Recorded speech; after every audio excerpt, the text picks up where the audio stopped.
Assalamualaikum warahmatullahi wabarakatuh.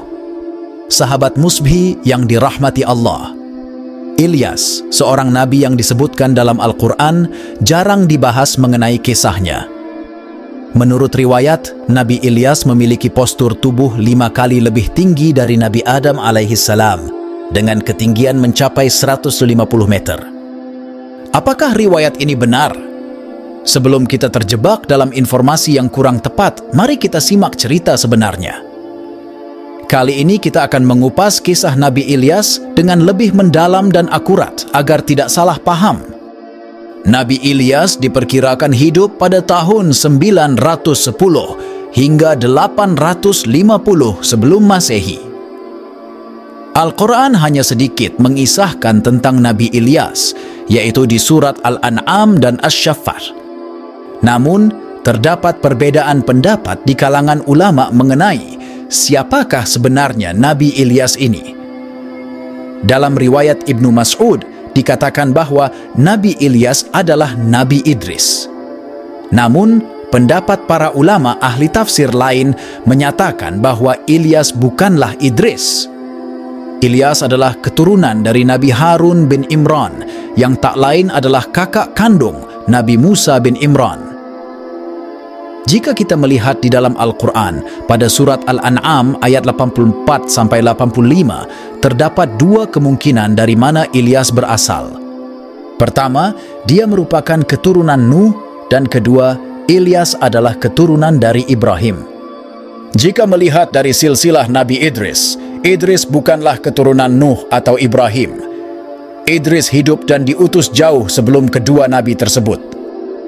Oleh karena itu, sebagian besar para ulama mengatakan bahwa Ilyas bukanlah Idris, melainkan beliau adalah keturunan dari Nabi Harun alaihissalam, seorang nabi yang berasal dari kaum Bani Israel. Imam Ibnu Katsir telah meriwayatkan dalam bukunya tentang silsilah keluarga Nabi Ilyas ini yang bermula dari kisah Nabi Harun. Harun diangkat menjadi nabi oleh Allah Subhanahu wa Ta'ala pada masa Nabi Musa. Setelah Musa diangkat menjadi nabi, beliau memohon kepada Allah Subhanahu wa Ta'ala untuk mengangkat Harun sebagai nabi juga. Hal ini dikarenakan Nabi Musa membutuhkan seorang juru bicara dalam berdakwah kepada kaum Bani Israel, karena teman-teman Nabi Musa mengalami kesulitan berbicara sejak kecil. Maka diangkatlah Harun menjadi nabi untuk menemani dakwahnya Musa. Nama Nabi Harun sering disebutkan berdampingan dengan kisah Nabi Musa alaihissalam dalam Al-Quran. Nabi Harun memiliki kemampuan yang luar biasa dalam berbahasa dan merangkai kata-kata sehingga cocok mendampingi Nabi Musa pada masa itu. Dan Nabi Ilyas ini berasal dari keturunan Nabi Harun alaihissalam. Nabi Ilyas diutus oleh Allah Subhanahu wa Ta'ala ke daerah yang bernama Balabak, terletak di barat Damaskus. Balabak adalah kota yang memuja patung-patung berhala, terutama berhala Baal, yang menjadi asal nama kota tersebut. Baal adalah sebuah patung berhala terbuat dari emas yang ditempatkan di bukit-bukit tinggi. Setiap hari, Nabi Ilyas dengan gigih memberikan dakwah kepada penduduk kota serta raja mereka agar mereka hanya menyembah Allah Subhanahu wa Ta'ala. Namun, sayangnya mereka menolak ajakan dan kebenaran sang nabi dan mereka mendustakannya. Setelah bertahun-tahun mendakwahi mereka, Nabi Ilyas akhirnya menghadapi resistensi dan ancaman dari raja dan penduduk kota. Bahkan, ketika anak raja jatuh sakit, sang raja meminta bantuan Ilyas. Namun, Nabi Ilyas menyarankan untuk bertanya pada berhala-berhala yang mereka sembah, yang membuat raja sangat kesal. Akhirnya, raja dan rakyatnya bersekongkol untuk mengusir Nabi Ilyas dari negeri mereka. Mereka melempari Nabi Ilyas dengan batu-batu saat dia mencoba berdakwah. Namun, Nabi Ilyas tidak gentar dan tetap berusaha menyelamatkan mereka dari azab Allah Subhanahu wa Ta'ala. Ketika keadaan semakin tak aman karena ancaman pembunuhan, Nabi Ilyas pergi meninggalkan kota dan tinggal di sebuah gua. Di sana Allah Subhanahu wa Ta'ala memberinya pertolongan dengan mengirimkan burung gagak yang membawa makanan untuknya. Sementara itu di Balabak, musim kemarau yang dahsyat melanda selama 3 tahun berturut-turut. Tidak ada hujan sama sekali dan kondisi cuaca sangat panas dan gersang. Penduduk kota menderita karena kekurangan makanan dan minuman. Mereka mengaitkan bencana ini dengan kemarahan berhala Baal karena penolakan mereka terhadap dakwah Nabi Ilyas.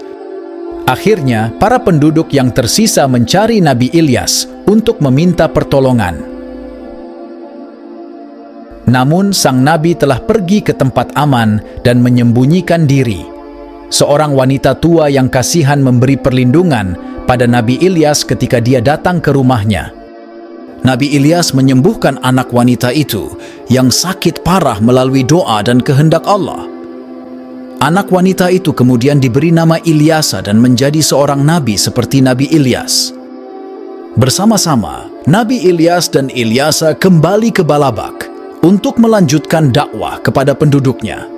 Namun, kemarau parah masih belum berakhir karena keberhasilan mereka di masa lalu. Dalam situasi putus asa, Nabi Ilyas menawarkan kesepakatan pada penduduk kota. Jika mereka meninggalkan penyembahan berhala dan bertaubat kepada Allah, ia akan berdoa agar kemarau berakhir. Dengan putus asa, mereka menyetujui saran sang Nabi.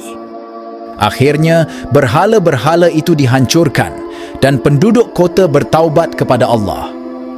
Nabi Ilyas berdoa untuk hujan dan Allah mengabulkannya.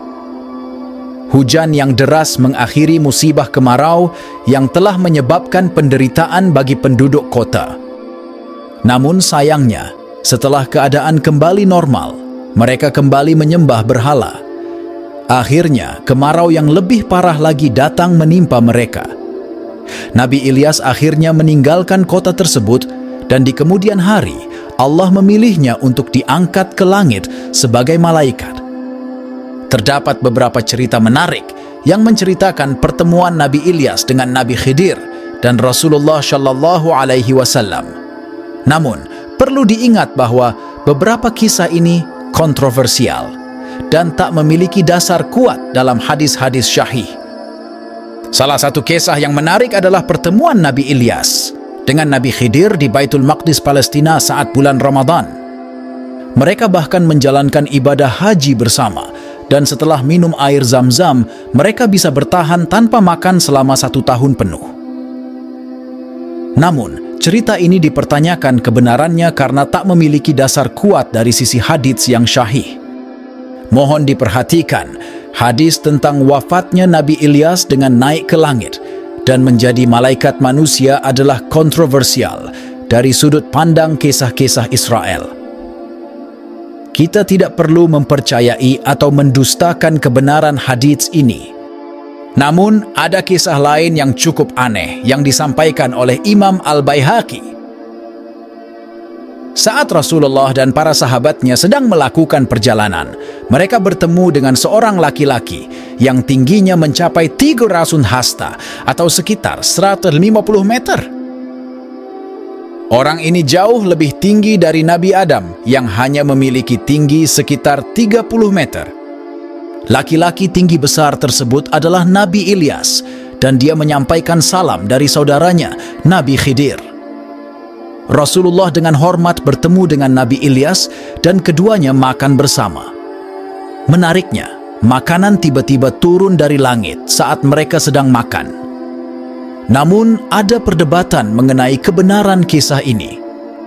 Beberapa ulama seperti Imam Ibnu Katsir menyatakan bahwa kisah tentang Nabi Ilyas yang tinggi besar adalah palsu karena bertentangan dengan hadis-hadis yang sahih.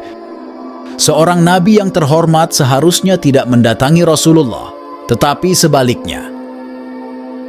Oleh karena itu, hadis tersebut diragukan kebenarannya.